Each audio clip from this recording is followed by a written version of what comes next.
लोकनेते विष्णुपंत बच्चे अण्णा युथ फाउंडेशनच्या वतीने विद्यामंदिर बच्चे सावर्डे येथे गरजू व होतकरू विद्यार्थ्यांसाठी शैक्षणिक साहित्य वाटप तसेच विद्यार्थी दत्तक योजना राबवण्यात आली।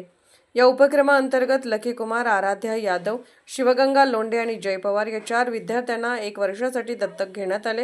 यावेळी संबंधित विद्यार्थ्यांना स्कूल बॅग, पुस्तके, वह्या, कंपास पेटी, वॉटर बॉटल, छत्री इत्यादी साहित्य वाटप करण्यात आले।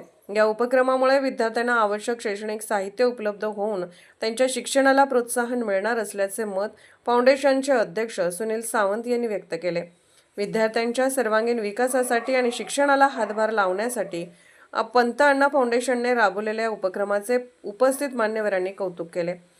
कार्यक्रमात फाउंडेशनचे अध्यक्ष सुनील सावंत, उपाध्यक्ष प्रशांत पाटील, डॉ. अनिल सावंत, प्रभाकर पाटील, जगन्नाथ यादव, सयाजी पाटील, सुरेश गोरड, शीतल जगदाळे, मयुरी जाधव, सुजाता बच्चे, रमेश कांबळे तसेच विद्यार्थी-विद्यार्थिनी मोठ्या संख्येने उपस्थित होते। पन्हाळा प्रतिनिधी श्री प्रकाश भाऊसो गोरड।